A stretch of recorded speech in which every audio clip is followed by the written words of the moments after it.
Salut à tous, c'est Gaïa, professeure des écoles en classe de CE2. Vous savez, Madame Bernier, moi, mes élèves, ils n'arrêtent pas de me dire que leurs parents répètent sans cesse à la maison « De toute façon, c'était mieux avant ». Et moi, ça m'agace.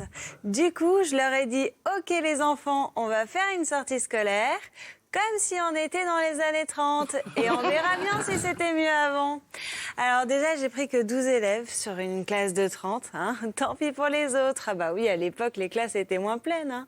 À cause du travail infantile et du taux de mortalité. Eh oui. Et puis, je les ai emmenés dans une ferme à 20 km de l'école. Alors évidemment, on est parti à 5h du mat parce qu'on y est allé à pied. Hein. Et non, les enfants, pas de TER ni de RERB à cette époque-là. Juste ces gambettes. Et puis bon, c'est rigolo de marcher 4 heures sous la neige.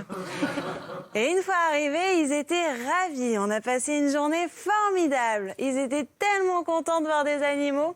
Bon, un peu moins quand on les a tués, mais bon.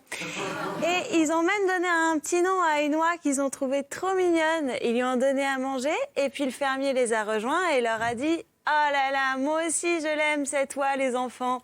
D'ailleurs, ça me fait penser... faut que je la tue. » Ah bah là, ils étaient moins contents. Hein. Ensuite, pour continuer notre petite aventure dans les années 30, on a aidé le fermier à creuser des couloirs de terre pour les plantations. Avec les instruments de l'époque. Ah, c'était mignon de voir ces petits loups hauts comme 3 pommes avec des pelles taille adulte. Bon, sauf le moment où le petit Mathieu s'est fait croquer la main par un rat des champs. Ah, je vous raconte pas le drame. Il a fallu être très actif. Et puis ensuite, c'était compliqué d'expliquer aux parents qu'on n'a pas donné d'antibiotiques aux petits, parce que ça n'existait pas à l'époque. Mais le fermier les a bien rassurés en leur disant que de toute façon, la rage, ça soigne. Et puis ensuite, on est rentré à pied encore. Bon, la météo était toujours pas tip-top, hein, à l'image de demain. Puisqu'on attend encore de la neige dans le nord, du côté de l'île, où on relèvera moins 2 degrés. Mais dans l'après-midi, des éclaircies pointeront le bout de leur nez dans le sud. Et on relèvera 7 degrés à Marseille et 12 à Nice. Allez, à bientôt pour de nouvelles aventures en sortie scolaire. J'ai hâte.